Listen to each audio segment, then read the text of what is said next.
says it's live. Oh, it is? It says Oh, and everybody disappeared.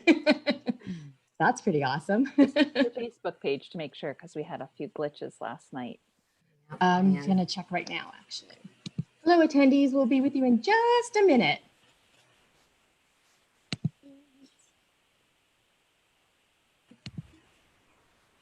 Beautiful, Susan. I love your hair, by the way, Susan. It's my quarantine hair. This is my All right, ladies, you are live. All right. Awesome. One Now, how do I- second, Sharon. Are you sharing or am I? Where is Sharon? How do I share it? I know. Erin, my gosh, Erin's doing it. Difficult I getting- got it. I can do this. I'm doing it. Ooh, I am now Susan.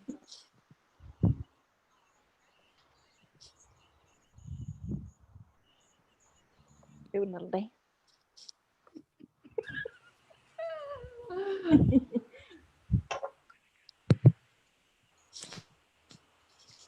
Found it on the beach Thank 2 days ago. Okay. Wow. It is live now, right? Yep, you are live. Awesome. Okay, great. Thank you so much. Hello, everyone. My name is Mina Jane. I am the programming librarian at the Cary Memorial Library in Lexington, Massachusetts. I know we have people here from all over the world, so I need to say we're in Eastern Standard Time.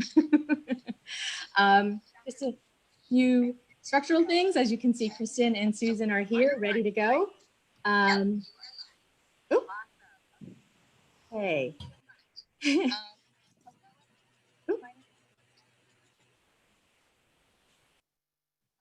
Somebody is. Is it your Facebook page, Mina? Getting feedback? It's like a 10-second delay or something. The echo. Yeah. Is somebody not muted?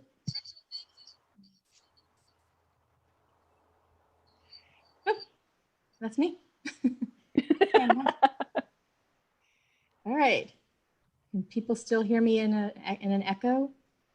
It sometimes happens if you're looking at Facebook instead of doing it through Zoom. Oh, you are so right. Oh, we've made all the, Susan. we know. Yeah. Quite the techies we are. Right. Because Okay, you all have right. to get to talk to your Through friends. Zoom, you won't get the echo. Okay.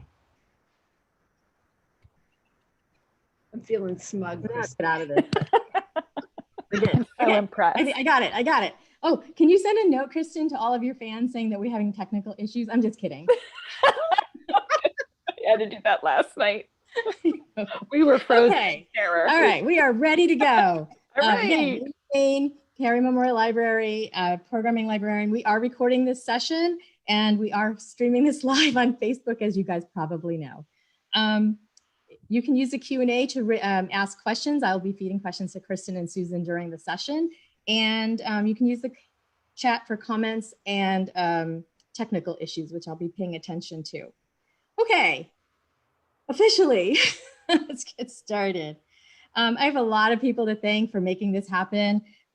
One is our romance book club at the Lexington, the Cary Library. We're small, but we're mighty. So join us if you're in the area. We are virtual for the next few months, so you can get a flavor of all the fun books we read. We're going to be reading Jeannie Lynn books for July. We brought this to you in partnership with NECRA, New England chapter of RWA, and we were very pleased to do that. I was very thankful for William Morrow and Penguin Random House for helping us bring this together so well and so well organized. And I met some great people too. You can still buy signed and personalized books from Porter Square Books to the end of the day. And Kristen and Susan will send those book plates to the bookstore. And, you know, I always say this, signed books are gold. It's just the truth. I'd like to thank the Cary Library Foundation for supporting all of our programs in many, many ways. So now I'm going to start with some quick introductions. Susan Elizabeth Phillips, who actually needs no introduction, but I have to do this anyways, is an award-winning, beloved author of many, many wonderful books. I was introduced to her with the Chicago Stars and have read every single book by her. And I'm pretty sure that everybody on this call probably has. Because once you read one, it's like candy, you can't stop. Oh, potato chips, you can't stop. And she says things in her books that make us remember them always. Like, I will never, ever forget the serial killer in Nobody's Baby But Mine. Never. And her new book, Dance Away With Me, came out today. It's wonderful. If you get it, please read it. Please tell everybody how awesome it is, because it really, really is. And it just got the Publishers Weekly Book of the Week pick. And so that is amazing. Kristen Higgins is also an award-winning best-selling author. She co-hosts the Crappy Friends podcast, which is such a hoot for a name for me, because all of your friends, I want to be friends with them. Always the Last to Know is her 20th book. It was featured as People's Pick of the Week for this week, and that's a tremendous honor, but it's her second in a row. So yeah, take a bow, please take a bow. What I love about Kristen is that she writes these amazingly wonderful books, as does Susan. But Kristen's books, the proceeds go to St. Jude's Children's Hospital for the pre-orders and the first week of orders. So you can tell where her heart is. It's not just in writing, it's in being a wonderful person. And if you read the bios of both Kristen and Susan on their websites, you'll see that she's not alone. Both of them. So they, but read their books. They make you laugh, they make you cry, they make you want to be their best friend. I do have to say, because this is a book birthday, we are going to be drinking. So I have my drink ready to go. You guys ready? This is my first champagne bottle. Woo! Cheers. Okay. Cheers to a wonderful night of reading for all of you. You don't have to work tomorrow. But when this is over, this is going to become wine. Yeah, same. Yeah. I'm drinking a glass of vodka. No, I'm not. It's just water. I'm drinking the same thing. Okay. So I'm going to start off with a question that I know you guys will talk about your books. We'll laugh a lot, but I wanted to start with this one. When you started writing, however many years ago, what was your goal? Was it this, to be, at sort of at the pinnacle of your career, or maybe not pinnacle, because I know you have many more great books in front of you, but to have millions of legions of fans and, people that adore you, and to act like the Beatles when you show up, like me, I'm embarrassed to say. But not just that, not just the books, but you're also a mentor to upcoming authors, and you set an example for them. And so I wonder if that was part of your goal or your thoughts when you first started writing, if it evolved over time. You go first, Susan, since you started writing when I was like in 8th grade. She starts off already like that. And I happen to know that below that cute top, she's wearing pajama bottoms. So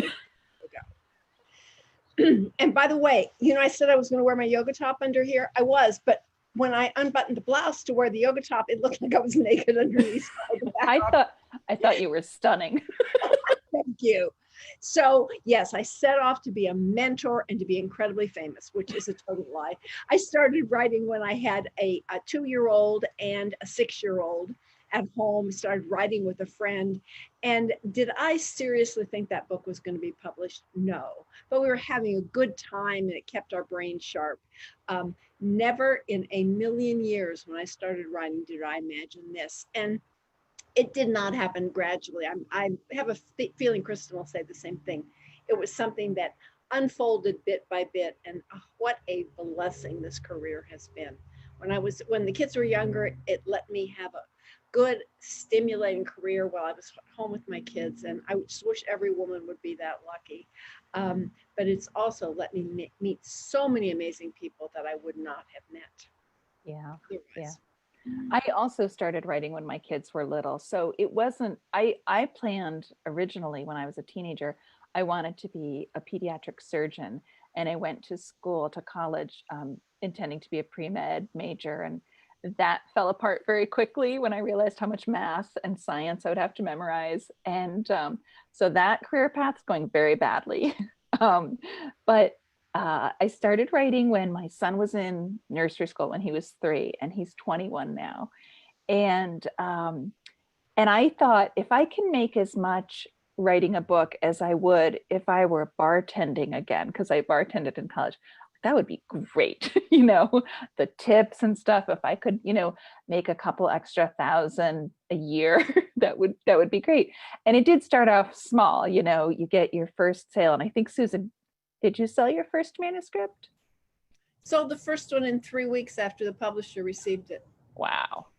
Wow. But I did not have the lofty goal of becoming a pediatric surgeon. I just wanted to move star.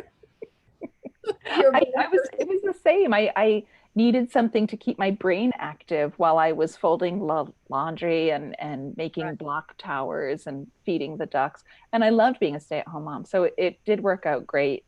And Were you a big reader from the very beginning? yes, yes. I mean, reading got me through my childhood, my teen years. Every bump in the road, I turned to books. And in fact, when I was writing Fool's Rush In, which was my first completed manuscript, I remember saying, this has to be as good as a Susan Elizabeth Phillips book before I send it out, because you are the queen of romantic comedy. And I wanted it to be able to sit proudly next to yours. And so I wrote that book. It took me about a year and a half to revise it, you know, because I was very aware that I can't give out what I think is good. It has to be really polished and tight. So you were definitely an inspiration for me. Did you, when you started that book, we'll get back to the formal questions in a minute, but now that I've got you on the spot, when you started that book, was it because you wanted to write the book you wanted to read? Yes. That's sort of my motivation. It was, you know, I started writing at a time when Twilight had just come out, and vampires, a lot of paranormal, very sexy romance, very glamorous characters. And I thought, I want to write a book about more regular people like me and my sister and my friends. And I grew up in a small town, lived in a small town. So I wanted to write a small town romantic comedy. And I was so lucky that I didn't know that small town romantic comedy didn't exist, or that it was dead, or, you know, so I wrote the kind of book that I did want to read. And luckily, you know, it did get sold. Isn't it really cool that when I wrote Fancy Pants, I didn't know that we weren't allowed to write about sports. Oh yeah. And ignorance was such a blessing because we were just kind of, you were just sort of blindly stumbled in with the small town romance, me with sports. We had no plan. Right. Ignorance was bliss. Yeah. And I had no career goal either. It was just make as much as part-time bartender when you were in college. So it has been amazing and exciting. And you know, I'm so dazzled that people read my books. You know, it's still so thrilling when you get the mail and people come out to see you. And this is so strange. You know, you and I, we often go on book tour. We love that. We've been in places together, and it's wonderful. And now we're stuck at home. You know, you're stuck in a really beautiful place, but and I am too. I'm on Cape Cod, but this is great too, because we can reach so many readers, you know, this Zooming and virtual events. It's really lovely. And we don't have to get on an airplane. I have to admit, I'm really, really loving this outreach. I miss hugging. Yes, me too. I love getting the hugs. I miss that, but I don't miss the plane. And I do love talking to more readers. Right. And this way, no one has to file a restraining order against you. All the hugging. Yeah, it does get out of hand. I know.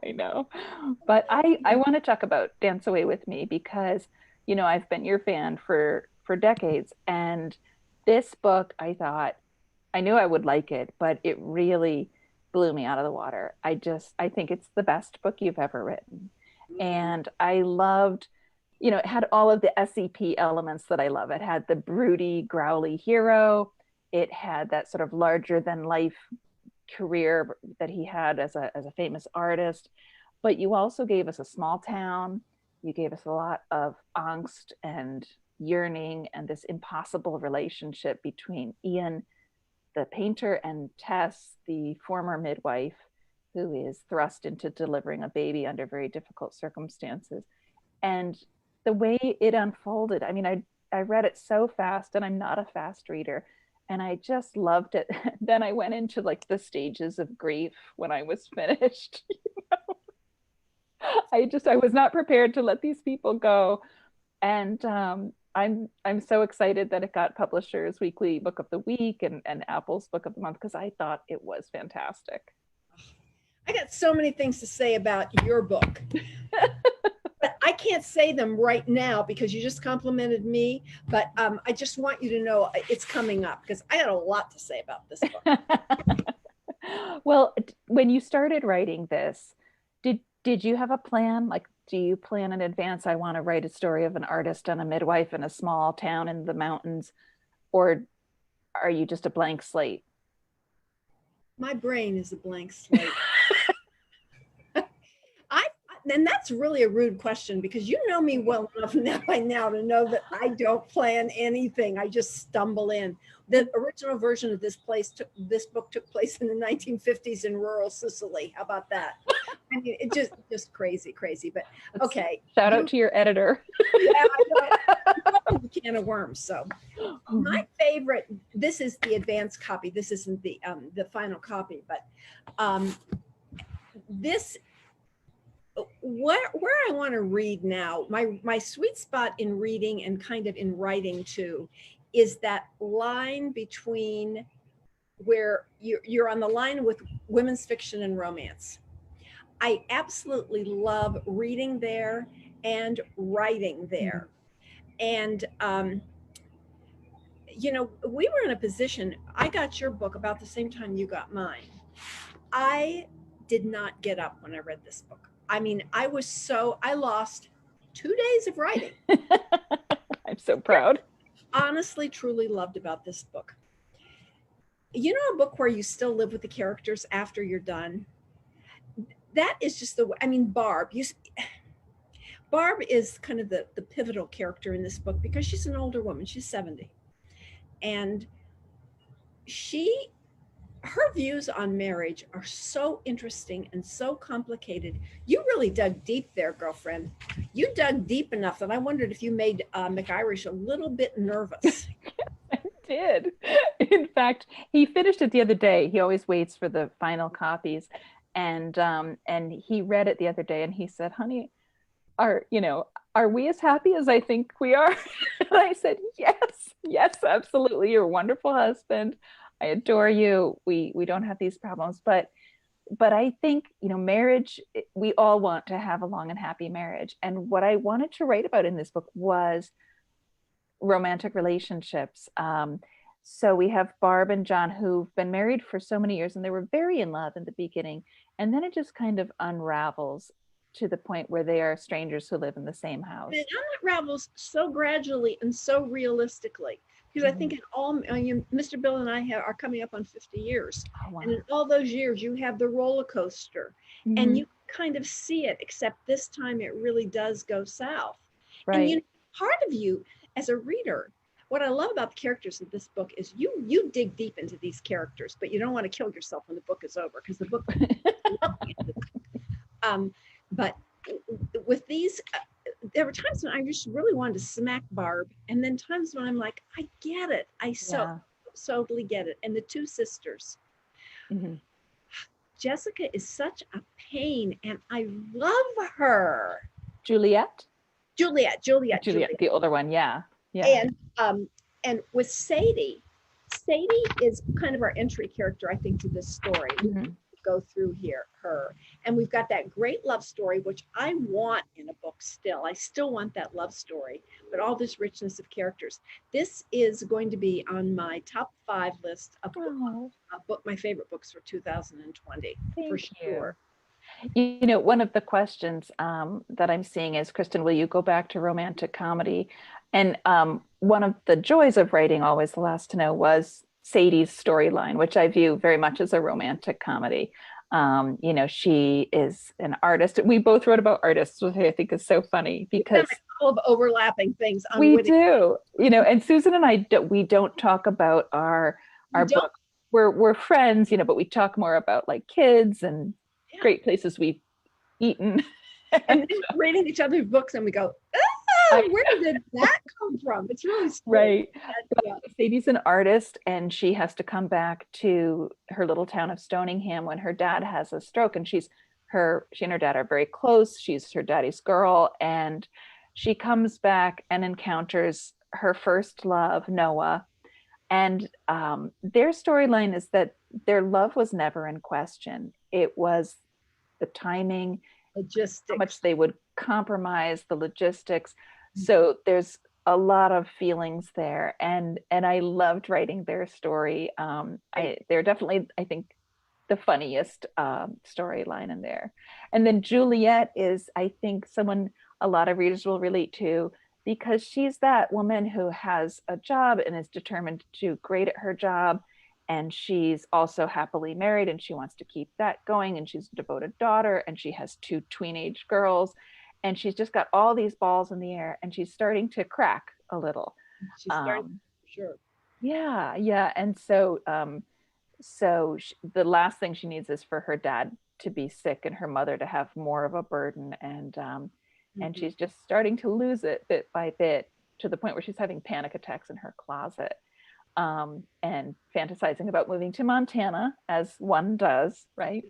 But your book, Tess, is she's escaping, she's hiding, she's recovering from a great loss. She is. And she's stuck. She's so stuck in her grief. Right. And she has every reason to be. She's a widow, young widow. And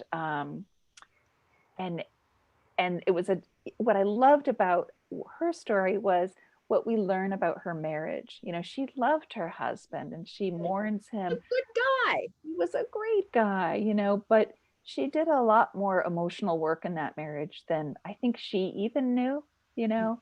And she's not prepared to meet somebody like Ian, who is as far apart from her husband as could be. And Ian is in no mood for a relationship. All Ian wants to do is be left alone. He really, that is all he wants. But these are at bottom. They're basically, they're 2 good people, and another person is involved, and they can't really make that choice to stay in isolation. I think the question that you got about, are you going to write more romantic comedy, is an interesting one, because I get it all the time. And, you know, I write my Chicago Stars book, which tend to be romps. Some of the Wynette, Texas books are romps. And then I do these standalone books in between. And readers, readers love romantic comedy. I get it. I do too. I think in our books, even when we do a book that's more serious, that there were times I definitely laughed in your book. You still deliver those zingers. And I love the fact that our readers will go with us as we move and explore different kinds of themes. And my vow is that no matter whether I'm writing a book that's a little more serious or more of a romp, you're always going to get a happy ending. Because that's a contract I won't break with my readers. Same here. And I think, especially these days in all that we're dealing with in the country right now with the pandemic and watching police brutality and looting and rioting, where, there's so much chaos and so much strife and heartache and fear. We write books about people who are in strife and heartache and fear, and they get through it. They have to go right through it, right through the fire. And we always promise that they're going to get there and they will be better off for it. And I just need that message these days. As a reader, I've only been reading books that deliver on that you're going to get there. It's going to be hard. You're not only going to be okay, you're going to be better than you were before. Yeah. That is a message somebody is calling to me. Yes.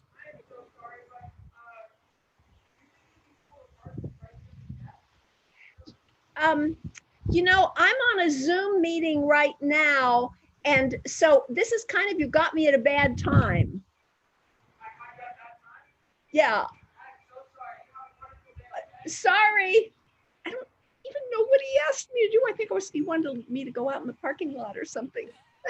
Don't go in the parking lot with strange men, Susan. Okay. Yeah, cute. This Could is be a serial killer. Has reading taught you No. nothing? Since I've been doing these things outside, I'm on the I'm in Southern California right now. We ended up quarantining out here instead of back home, which is a It's very good place to quarantine. But I'm not very far from the San Diego coaster, so it'll run through, and lots of things happen. But that's the first time I've been paged from out there. I was hoping he'd bring you a glass of wine or something. No, I know. Oh, so where were we? I haven't been paying attention to any of the questions coming in. Can Oh, I intercede with a question thank you. from Yes, Melissa thanks, Nina. saying, if you could be best friends with any of your characters, which would it be? That's a tough one. I always think of the last book that came out because it's freshest in my heart. And I would say I'd love to be best friends with Barb and Caro in Always the Last to Know, because that's another thing about that book is the friendships that Caro is a great character, and their Right. friendship, I mean, they handle each other some zingers, but Yep. friendship is so solid. Yeah, and I think what Barb comes to realize is that the love of your life isn't always romantic. And because they know each other so well, they go into each other's houses, grab a wine glass, order pizza, I love that about them. But I think I'd be really good friends with Sadie too, because she's up for anything. She's always ready to have a laugh. She doesn't take herself too seriously. I think she'd be a lot of fun. I'd like to be friends with Juliet because I get her so much. Yeah. Plus, I mean, I love these amazingly accomplished women who I think need us. They need friends to cheer them on because sometimes they neglect that. Yeah. In my own book, gosh, Well, Tess was such an amazing character. yeah, but I really like Heather, Yeah. the hippy dippy friend. I He would be was great. her. Always like doing yoga and making special tea. My best friend though, and the person that pretty much the character who's most like me is Diane. And I don't want to say too much about her right now. Yeah. Diane is, she's not one of those soft, cushy, cookie baking grandmas. She's a Chico's wearing grandma, which might be kind of like me. And I was really drawn to her. So for right now, I'm going to pick Diane, but we're going to let Tess definitely in our friendship circle because Oh, you got yeah. a medical person around, right? I loved her because she would do the hard thing knowing she was going to get pushback. Like she just had such a strong moral code, the issues That with moral center, doesn't she? Yeah, and she's just rock solid in that. So I felt like I would have done some of the things she did, even knowing that this is going to come back to bite me, but this is the right thing to do. But I wanted to talk about the grandparents in this story because the story centers around the birth of this little baby Wren, and who's going to take care of her. Because her mother dies. That's not exactly a plot spoiler. It happens pretty early on. And I loved that you didn't take the easy route of making like the evil grandparents swoop in for custody. They really loved that kid. They really were going to take excellent care of her. And it made the conflict so much more gut-wrenching because they did have a right to her. They were her blood relatives, and I loved that. I mean, it's so easy to make these cardboard bad guys, or that the threat is coming from someone who clearly doesn't deserve it. And I really loved them, and which made it all the harder because you think like, I see their point. I got nothing bad to say about these people. And I think this is an issue that's important to me because I have 2 bonus grandchildren. I have 2 biologicals and 2 bonuses, and I love them equally. Just love them with all my heart. They're all wonderful. So this is something that I can sympathize with. Mm-hmm. And the thing that I notice you're so right about the stereotypical bad guy. What I love about your characters is your characters have these edges to them, but you don't have any stereotypical bad guys running around causing trouble. These are internal things. These are internal issues that are getting in the characters' ways. Right, right. And I'm not going to comment on one of the best villains in your book, the villain, and what happens with he, she. I won't even disclose. That one knocked me out. Loved it. It was perfect. Thank you. Thank you. I think I know what you're talking about. I think you do Refer to too. my book. Any more questions coming in that we should address? Oh, sure. Patty wants to know, can you tell us a fun story of your friendship? I imagine there have been hijinks between you. Oh, I love to post these photos of herself with her hair going in 13 different directions.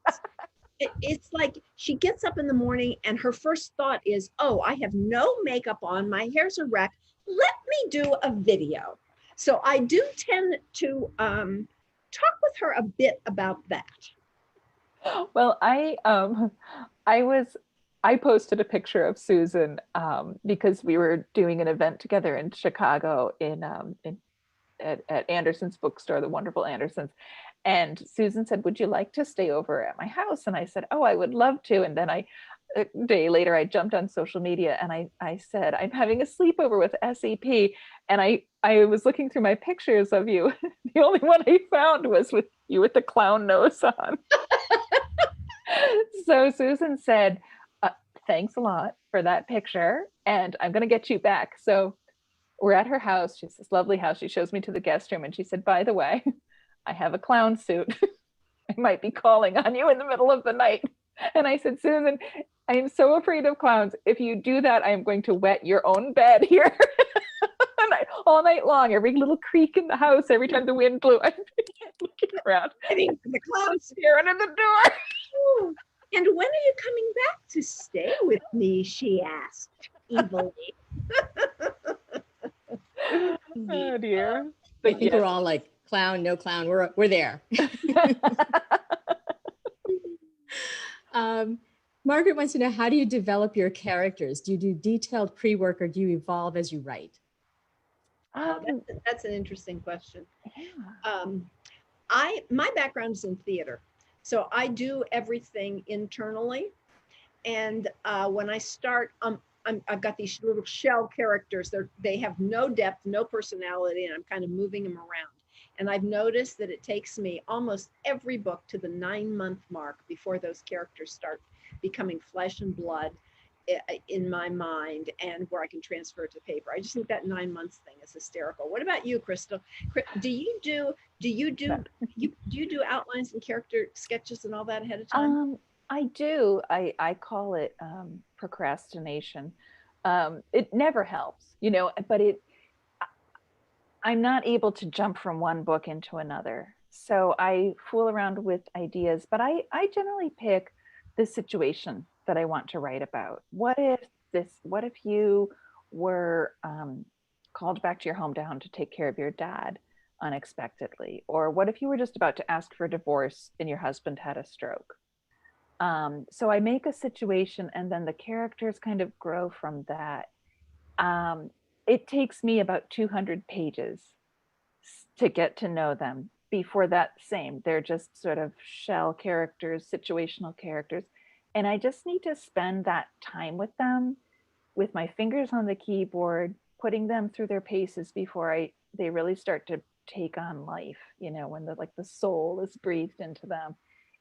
It just takes one of your characters more difficult in Always the Last to Know than another? Did it take longer for one of them to develop than another? Yeah, it was Barb. She is. I knew you were going to say that. Yeah, she's a complicated character. She is, and she comes across, I think, to her two daughters. Her daughters are 12 years apart in age. She's a very different mother to both of them. She does her best with both of them, but one of them just adores her, and everything she does as a mother works from conception on. And the other, everything is rebuffed or rejected. And so you see her from her own, she gets her own point of view, but also how her daughters view her. And at first she was just kind of a bitch. She was just sort of hard and cold and too matter of fact. And I do think as the book goes on, you really start to understand her and have compassion for her situation and start to relate to her when she talks about her marriage and her efforts. And the joy of motherhood after a long bout of infertility. So it took a while to get her to that point where I knew who she was and why she acted that way. And the trick is to make sure the reader likes her enough to keep reading. And was that true for you, Susan? Did you have Tess or Ian giving you pushback? Was Ian too grumpy, too cold at first? Well, first I want to talk about Barb because I think you do kind of dislike her in the beginning. But what happens is because you do, it's creating this wonderful conflict that makes you keep turning the pages to see how that's going to develop. With Tess and Ian, the secondary characters in this book just really were easy for me. They sprang pretty much full force into being. But with Tess and Ian, just trying to figure out their issues and what was really behind everything, what was behind the most obvious conflict. Mm-hmm. That one took a long time. And Ian's relationship with Bianca is complicated. And Bianca was a kind of complicated character too. I loved her. Ren's birth mother. Mm-hmm. So those two, it took a lot longer with both of them. And mm-hmm. seeing how Tessa's grief, how she was going to burst through that and not making her just this limp blanket. She's kind of a blubbering mess, but she still is out there. She's still trying to advance in her own way. Right. So there were challenges. Yeah. I loved the cafe. Wasn't that funny? Wouldn't you like to work there for a little bit? Oh my gosh, yes, and eat all the donuts. There were a lot of donuts in this book. Yeah, that's just another selling point. But Tess goes to work, and as you said, the secondary characters we mostly meet through the cafe. Her boss was hysterical. Fish. Yeah, he was wonderful. Her coworkers, you love to hate them. The people who came in, the Instagram girl, always trying to take a photo of herself and be Insta famous. I love when she says, like, I have almost 100 followers. Poor delusional girl, right? But they were so real and so, fully fleshed. But yeah, I mean, when you start with a character who's stuck in her issues, it can't get out of her own way. I think it takes a lot of talent to make her relatable and not sort of limp and pathetic. Right. You want her to be a victim, right? And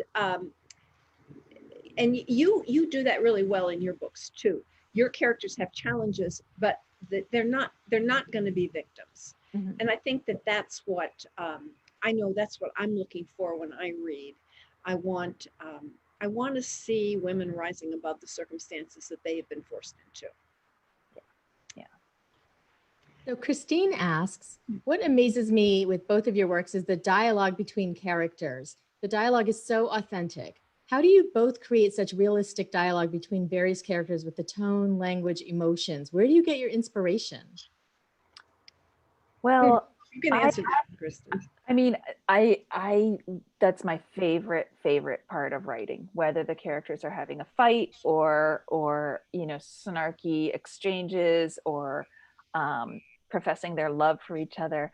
I absolutely love writing dialogue, and that I think is probably one of the easiest things for me as an author is to write that.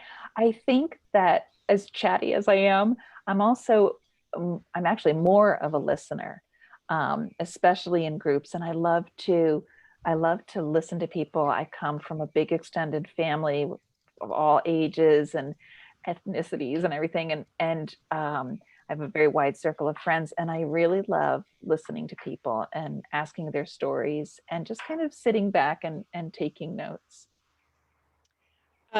I think dialogue is probably my strength.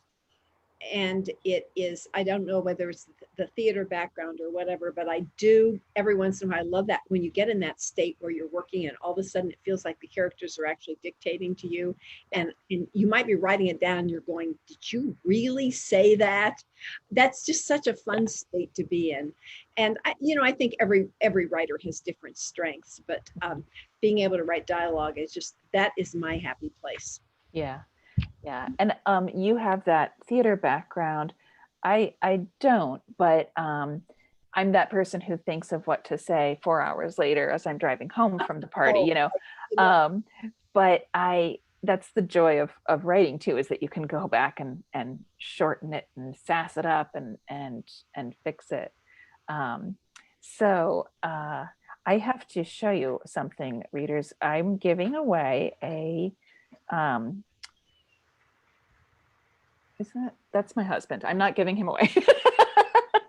I'm giving away, I don't know if you can see this. It's a copper outdoor wine mug with a lid on it so the mosquitoes don't land in it. Or you can have my husband. I pulled up your picture by mistake, honey. You're not for auction. I'm sorry, I'm keeping you. But anyway, doing that on purpose. I should have known. He's right here. He just came in from the beach. So you can get a copper wine glass, but I'll work on finding you a husband if I inadvertently made a promise I have to keep here. Oh gosh. And all I'm offering are autographed book plates. Oh, we can do that too. We can do that too. For sure. Oh. Well, Lori says she's got dibs on McIrish, so you better watch out. Yes, stand in line, Lori. You're standing in line for that. I took him out to lunch today. He's been such a good sport. When we have a book release, there's so much activity, even, here, when we're not traveling, when we don't have to worry about packing and stuff, but we do a bunch of interviews and phone calls, radios, podcasts, and we've got our little pile of cheat sheets and that kind of thing. And he's been great. And we're in close quarters too, which is true of you and Mr. Bill too, right? Yeah. Mm-hmm. Trapped in paradise. So the link for the wine glass is in the chat. So you can go to that link and put your name in, I guess. And there is no place to get McIrish, so you're all out of luck. I'm going to watch myself very carefully in the next few months, check my brake lines. Funny. I'm looking for my dog keeps circling. We have a question from Facebook saying, will you ever publish more than one book a year? I think that's for you, Kristen, right? Well, I'm hopeless. I did for a while when I was writing the Blue Heron series. It's very hard for me, like Susan, it's very hard for me to write this kind of a book quickly. It takes a lot of thought, it takes a lot of revision. And I would rather write one book a year and write one great book a year than write two pretty good books a year. And I also, as Susan alluded to this too, we don't necessarily want to write the same kind of books over and over, as much pleasure as they bring to people. I find the last thing I want to do is imitate my previous work. So it does take a little while. Here comes my dog. Come on, buddy. They're waiting for you. I do have to ask this. Oh, Spot, jump up so everybody can see hi. Oh, I'm sorry. Spot doesn't want to say hi. Oh, Mr. Phil. I have a question from Sonali, Dave. Hey, Sonali. Hi. She's going to make you do the Sophie's Choice. Which one? Just happen to have it right here. Which of your books is your favorite? Oh, Sonali. We're going to get even with Sonali's our friend. This is the wonderful Sonali Dev. And we are going to get so even with you by asking you that stupid question, which stupid question. It's a horrible question. I refuse to answer. No, my favorite is always the one that just came out. It's like a newborn baby. It's perfect. It hasn't given me any sass yet. It's the freshest in my mind. So I love that one. I also remember the books that were easier to write. Mm-hmm. as opposed to the ones I bled over. So what about you, Susan? I always say that the book I've just written is my favorite, and whatever I'm working on is my least favorite. Exactly. I know you go through that, what am I doing? What am I doing? I'm done. I'm over. I've Yeah. been faking it all along and now they'll know. That's right. But yeah, I am actually reading Recipe for Persuasion, Sonali. And look, I have it right here because it's on my coffee table. And that's Sonali's nod to Jane Austen's Persuasion. And I love it so much. Oh my gosh, I'm blurbed on the cover. There we go. Sonali Deb is unparalleled in the world of romantic fiction. And I absolutely stand by that. It's such a fun book. It's got a Food Network show where they bring in untalented celebrities who are very good looking to cook with these chefs, and it involves a first love, and the food porn that Sonali writes. Sonali puts some pretty good food porn up on her Instagram page too. It's Sonali Dev. Yeah, yeah. And Susan and I have had the pleasure of eating at her house, which is, isn't that a great meal? Oh my gosh, yeah. If I should move in with Sonali when I'm reading her books so she can cook for me. I think that's only fair. Yeah, well, I'll move in the other room. Okay. Or Sonali and I live close to each other. She can just come over to the house and cook for us every day. Perfect. Aren't you glad you tuned in, Sonali? Oh, so Karen asks, do your family and friends see themselves in your characters or scenes? Do you borrow from your own life? Yes. Phil does not even see himself in things where I've actually adopted his habits. He is totally clueless, and we're not going to tell him any differently. It's so funny that I have done that. I have borrowed friends and family members, and so inevitably that person will say, which character I really hated? I hated that mother, and it's, based on her. And it's just, they never get it. But I think that every one of my heroes has a little bit of my honey bun in them because, whether it's he remembers how you take your coffee, which is essentially how McIrish won my heart on our second date. He remembered how I took my coffee. You are easy, girlfriend. We had known each other for 6 weeks before we were engaged. So you are correct. I was easy. It's right. That's right. Mm-hmm. What were we talking about again? We were talking about food a minute ago. Do people see themselves in my books? No, never. But I do use them shamelessly. Yeah. Here and there. I think what happens is often I'll say, like, I'm gonna, that lieutenant's wife, she's such a hoot and a holler, I'm gonna put her in a book. But as I write her, she becomes her own character. So she might have been based off. Entry point to the character. Yeah, exactly, an entry point. And but by the end of the book, they're something new. That's a good question. Mm-hmm. So Ellen would like to know, do you prefer writing standalones or within series? Actually, a couple people have asked that question. Oh, that's a good question. I think the series books are a little more difficult to write because the standalone books, you're going into a familiar world. But I've always said with the Chicago Stars books and the Wynette, Texas books, I won't write any books in that series if I don't have a great idea. I love both those series and I want to honor them. And I'm not going to write a Stars book just because it really would be good for my career to write a Stars book. It has to be a great idea. But the standalones are a little tougher to write for me. Yeah. I mean, I've only written the one series, although what I love to do is connect books. So Always the Last to Know is set in the same town as Life and Other Inconveniences. So I know the setting. Bring in, yeah. Yeah, I know the setting. I know the layout of the town, and I definitely feel that my setting is a character too. So if I know that place, I have the tone of the town, what it's like to live there. I know where things are. I have secondary characters that you can run into. yeah, starting from scratch is definitely hard, but it's also exhilarating because you've never done this before. You've never tried this kind of thing before. You don't know anybody. It tends to take a little longer, I think. I think it does too.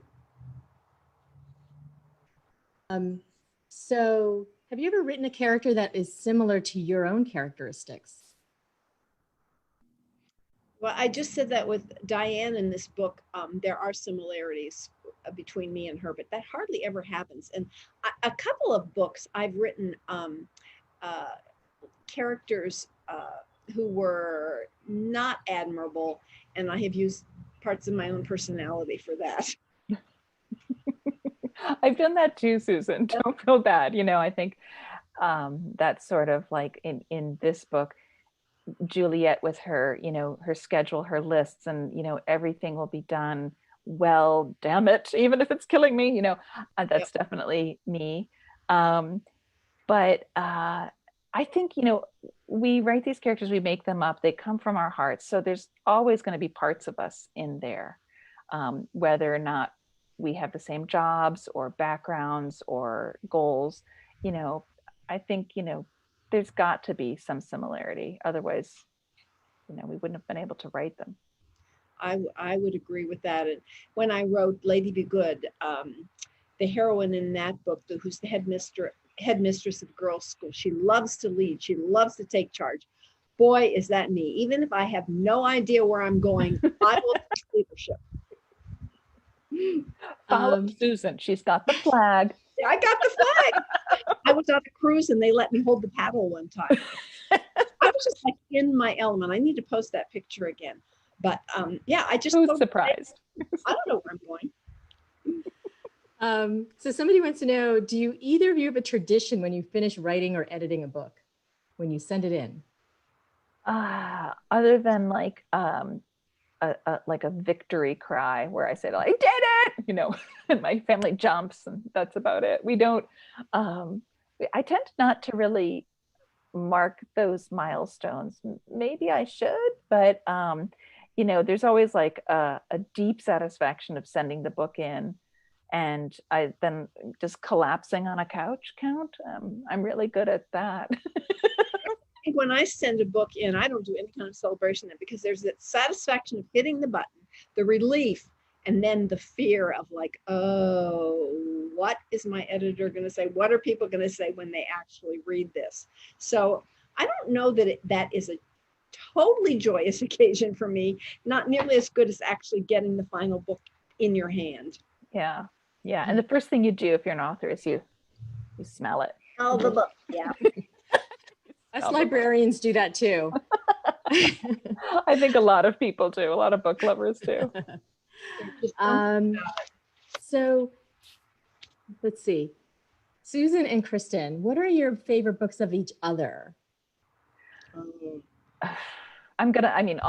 Dance Away with Me, as I said, I'm a big SEP fan, but this one was it just hit every note, and to mix metaphors, it hit it out of the park. It was just an extraordinary book. I loved Heroes Are My Weakness too. I loved that book. It was set on the Cranberry Islands in Maine, where I've been, and I loved the winter. And again, like Susan can redeem a hero like no other author writing today. She takes a guy that you almost hate, he's a bully and he's a jerk and he's scary, and then he becomes like a puppy dog, this magnificent brooding puppy dog with a heart of gold. And I love books where she does that. So Dance Away with Me definitely has that guy. My top two favorites of yours, and I've read a lot of them and I love them all, is Always the Last to Know and Good Luck with That.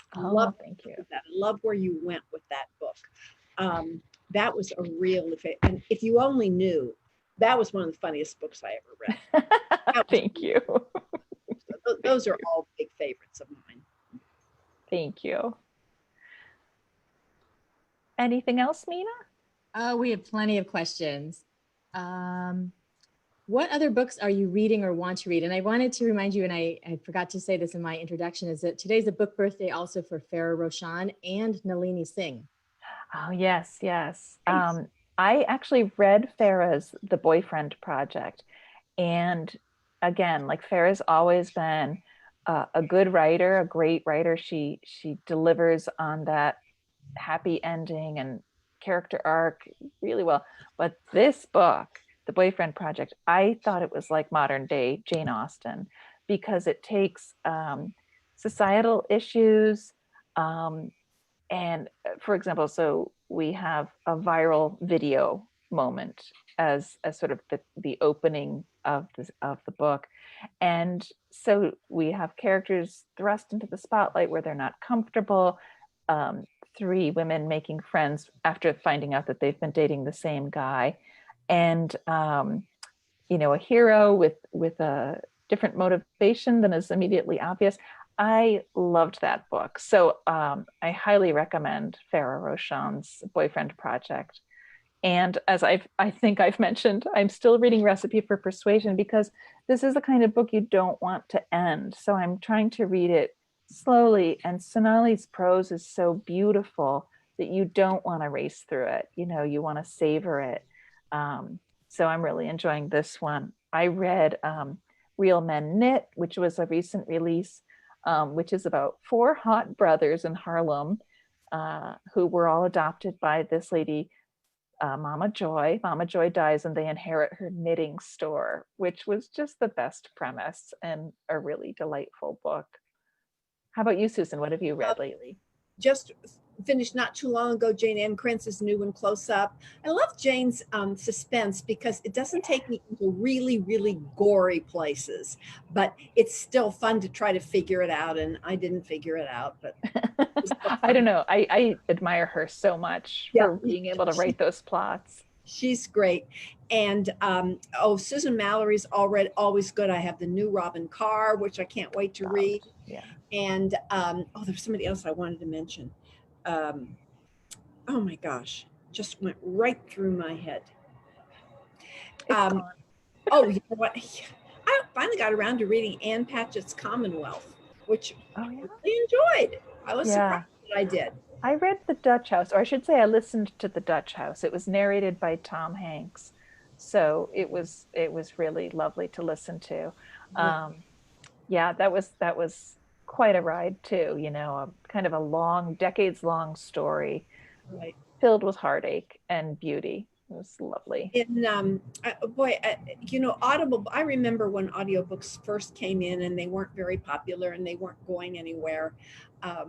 And I remember thinking right at the beginning, this is really something. And now the audiobooks they just become better and better and find a bigger audience all the time. And I just think that's a fabulous thing.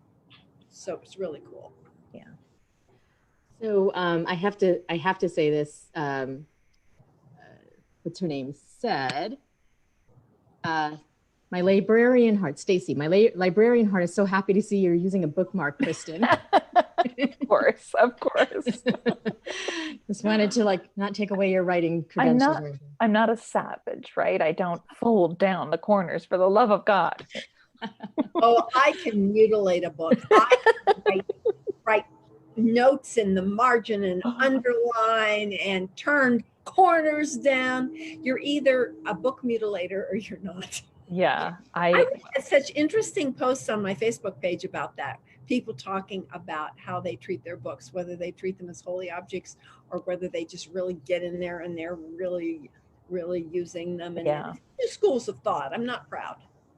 If my book is signed, it's a holy object. But, you know, I have often cracked the spine of a paperback so I can, you know, whereas my librarian best friend reads like this.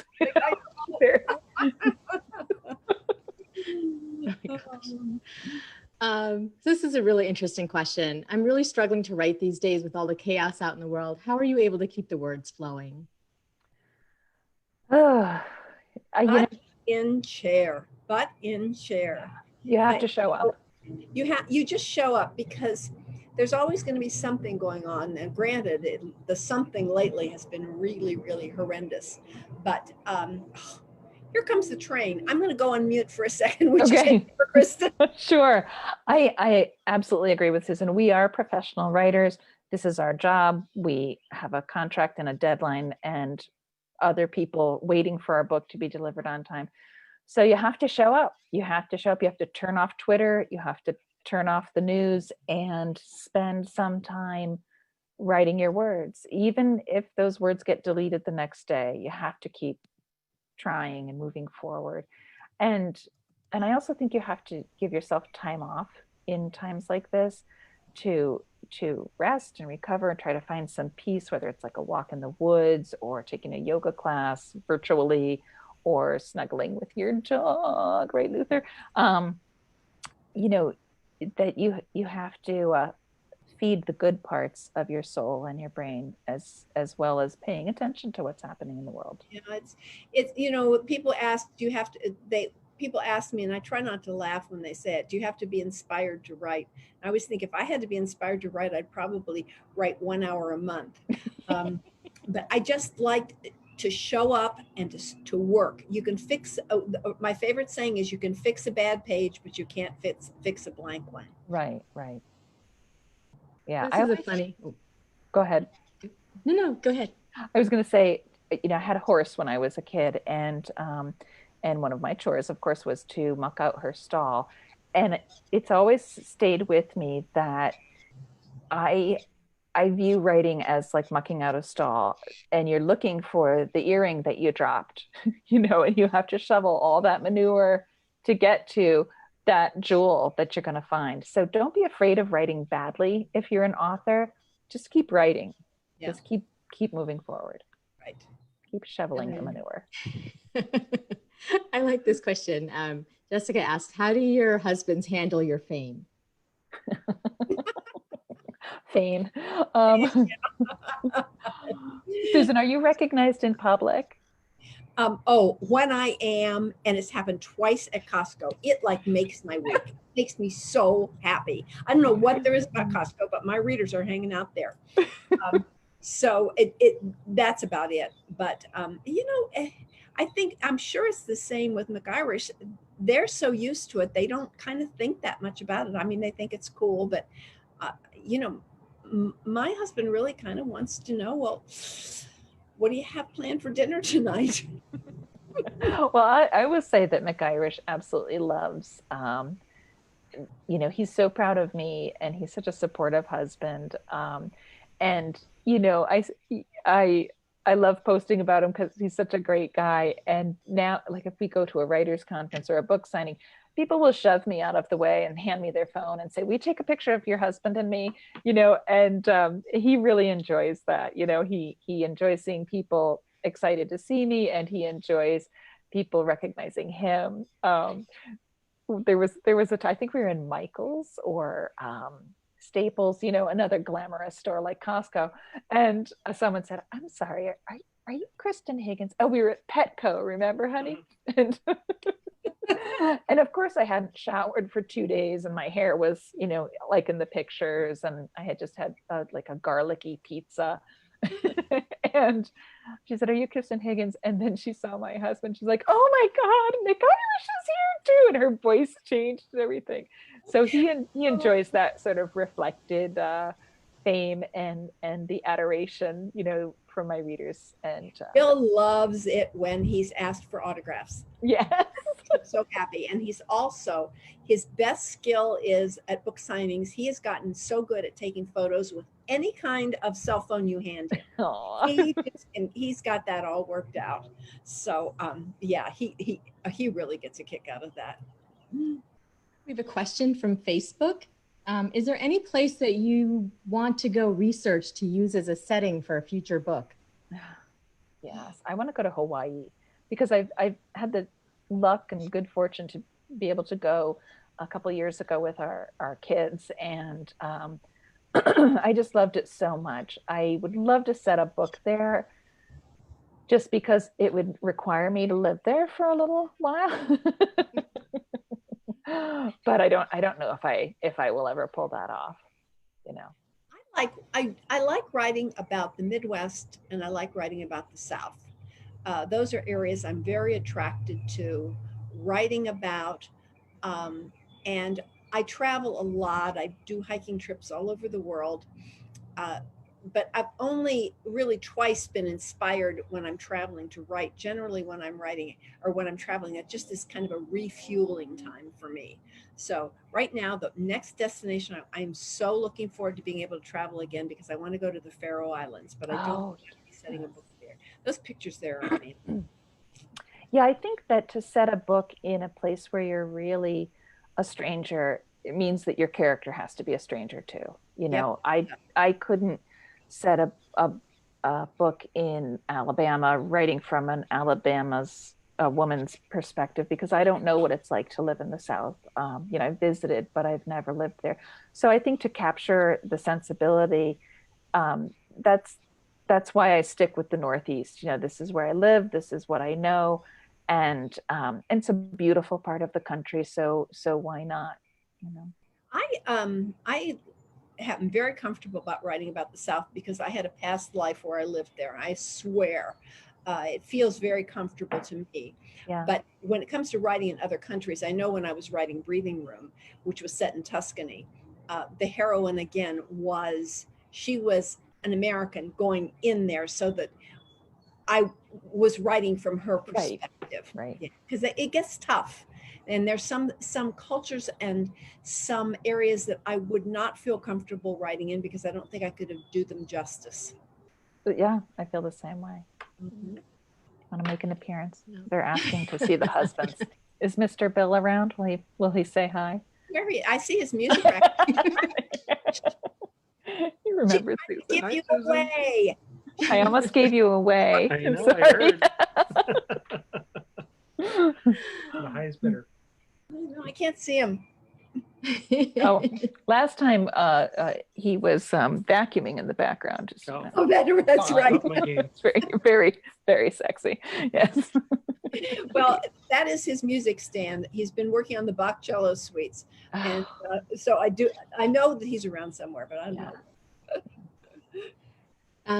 Mary wants to know, Kristen, if you were surprised by some of the reactions with Good Luck with That. And I actually think you could expand on that. And I'd like to ask Susan too, has there ever been a book where you've gotten pushback? You know, with Good Luck with That, I would say that 98% of the feedback that I got was so positive. I've never had more fan mail about a book.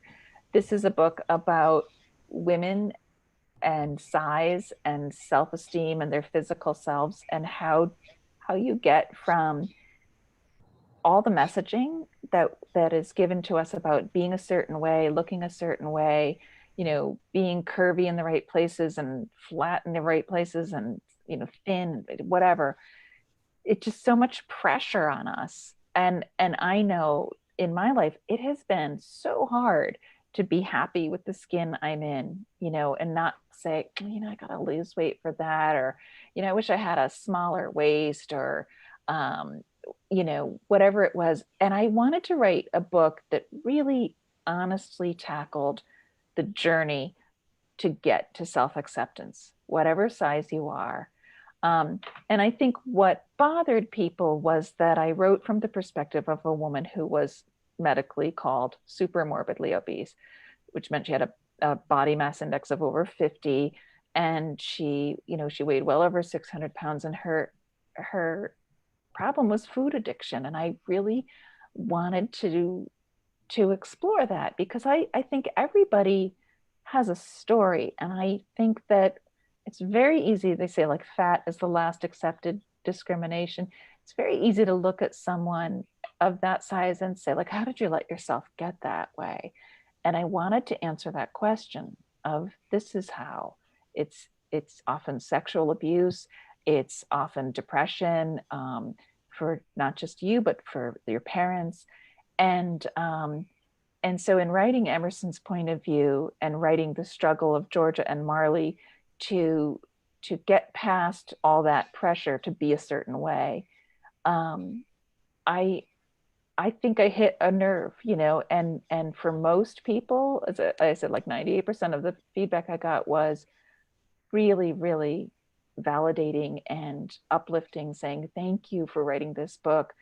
I feel seen. I feel like you were in my head, and I feel better about myself now. And I'm going to drop the dieting and drop the yo-yoing and just try to like me for all the great things that I am.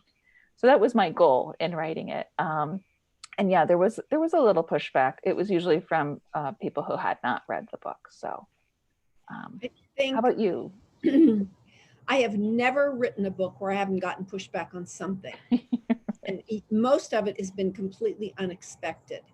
My sense is if you don't want to get any, if you're a writer and you don't want any pushback, then you had better write the most pablum vanilla book there is. Right. It has to be And really boring. I'm not interested in that. I know what is in my heart. I have seen writers actually had their character attacked when they've written about something that has hit a nerve with readers. But I think you have to go, the majority of readers are smart and they know what the author's trying to do. Right. You just can get attacked for so many crazy things. You know, just to share, I once got a really funny fan letter from a woman who said, I had a character whose father was a very cold, calculating person, and he had a pet snake, a ball python. And she wrote to me, I can't believe you put a snake in this book. I will never read your books again. Don't you know that I'm afraid of snakes? Yeah. Well, I got that with I did not know that. No, I got that with Heroes of My Weakness. How can you write about puppets? They're creepy. Our Sesame Street, our Elmo. I mean, how dare you? Creep. So, Ernie, Bert and Ernie. No, these were not scary puppets. This was Bert and Ernie. Right. So there's always going to be something. Yeah, there are. I've had some really funny books. Like one of this lovely older man wrote to me and said, like, I picked up your book thinking it was about baseball and was disappointed to find out that it wasn't. However, I read it and I found myself enjoying it very much, and I just bought another one of your books. You know, it's really cute. So you never know. You never know what's going to irritate a reader. You're right. You know, if you're not going to really deeply explore the issues and the personalities, why bother? Why bother? It's pattern. You have to, as a writer, you have to find your true north and stick to it and cut out the noise, because there's always going to be somebody who doesn't like what you write. Put on your big girl panties as a writer and you just get over it. Yeah. Is there any book you've written that you would write differently if you were writing it today? Yeah, would you? Do you have one? Well, I started writing with the early historical romances. And when we had these over the top alpha heroes, and part of that was an outgrowth of the women's movement, because if you had these tough heroes, you know, I didn't do the billionaire and the girl in the typing pool, but that kind of a relationship. If you had these really tough heroes and you had these mousy little women and they jarred and she won in the end, it was very, very empowering to read. I don't think it was accidental that those books were from the historical romances of the late 70s into the 80s were gaining in popularity right along with the women's movement. I think they were very, very close friends. It was all about it. But now that would not be something I write. Right. Yeah, I can't say that, you know, that I would handle a book differently. There are certain things, like language changes so quickly, and you know, you might use a term that was not as imbued with meaning, or maybe insult. I know I've used the word retarded, not as in description to a person, but as meaning like slowed. And then that was 10 years ago, 12 years ago, and now I wouldn't choose that word, you know.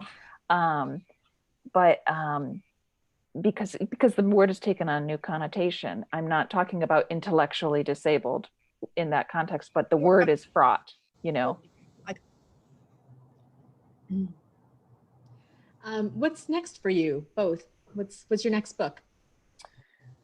Gosh, this is always the hardest question. Hey, it came from your publisher. I feel like I have to ask. Shame I'm on not you. telling. Once everything has passed with the Dance Away with Me and people had a chance to read it, then I'll talk about my next book, but not now. I like to like be your curious. answer very much. My book is going to be out next summer. It is currently called Untitled. And we'll get. We've done it again. That's the title Oh of mine. my God. Can you even imagine? Wow, we're psychically linked. It's crazy. Something in the air. So yeah, I think that's good advice. But yeah, it's another women's fiction and also a love story. So that's all I'm gonna say. Well, I'm going to end with one question before I ask you to read a little bit from your books, and it's how did you meet? It's got to be a story. How did Kristen and I meet? Mm-hmm. Well, I remember the first time I saw you, Susan. Was I fabulous? You were, and we had meaningful eye contact. So we were at an RWA conference, my very first, and I was with a fellow author, and you can tie me down and torture me. I will not tell you who she was, but she was talking about how fabulous she was and how she was the next Nora and Watch Out World. She was amazing. And she was, currently, I don't think it was unpublished or she'd had one book out with a small press, but she was so confident and she was talking about how great she was. And I looked up and across the buffet on the other side was Susan Elizabeth Phillips, the Susan Elizabeth Phillips. And she was, putting some eggs on her plate and she just raised her eyes to me like, oh, you poor thing. I was telegraphing, help me, help me. My first memory of you, remember when you had the shoes that were like taxi cabs? Yes. Oh my gosh, you had fabulous, fabulous shoes. And I really wasn't that drawn to your personality, but loved those shoes. We became close through Robin Carr. Yes. Both of us have a good friendship with Robin. And Kristen and Robin are very close, and Robin and I have been friends for years. And she sort of hooked us up. We started meeting through Robin, and that's when we formed our friendship. And I said, I really like this lady. I like her even more than her shoes. Well, I'm so honored because those are really good shoes. So thank you, Susan. So yeah, do you guys want to take a few minutes to read from a little snippet from your books? And we're getting a reminder to make sure to enter for the wine glass when enter that contest. And hey, we'll look forward to those bookmarks, Susan.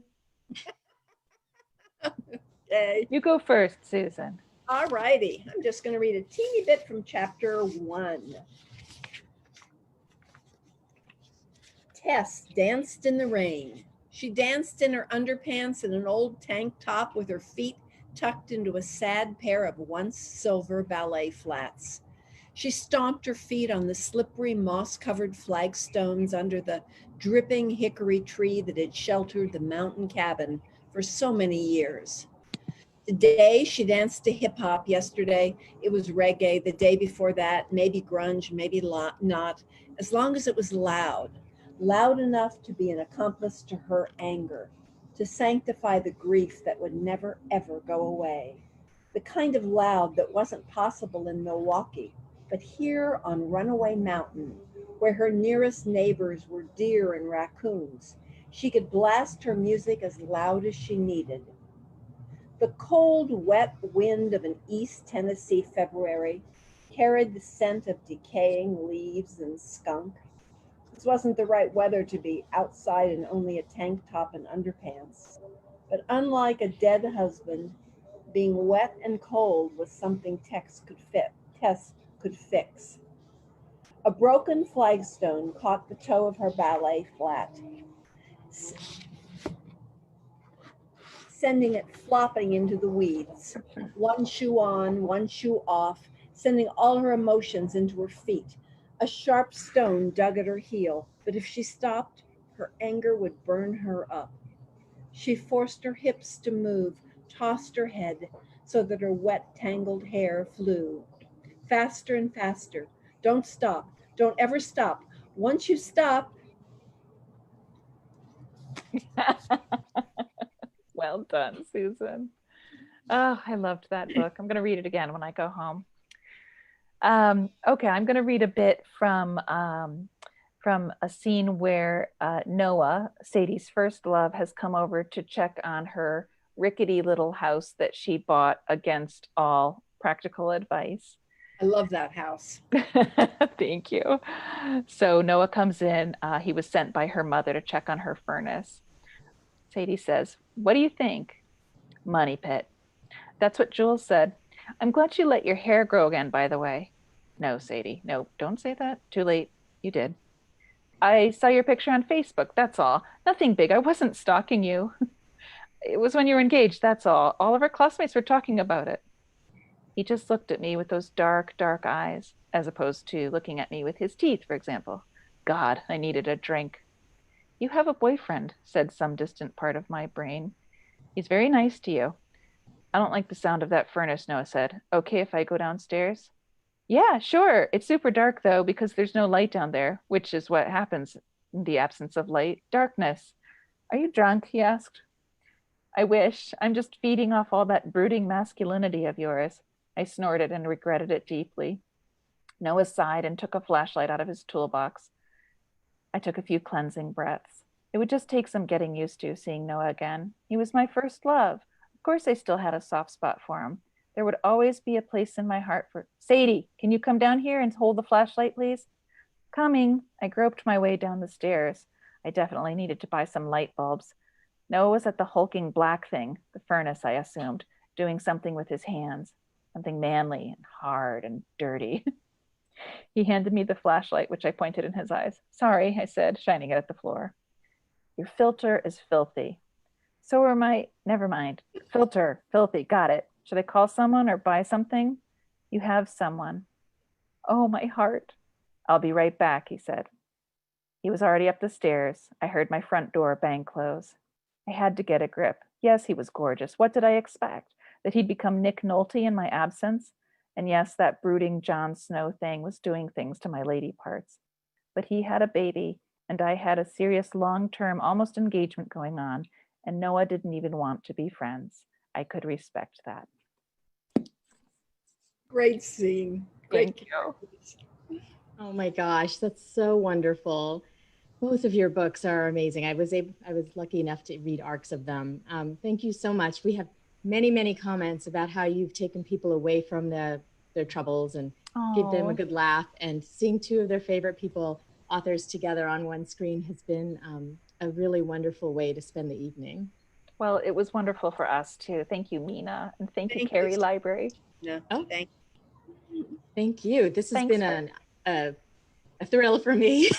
And thanks to everybody who tuned in. It was so nice of you to give us your time. We appreciate it.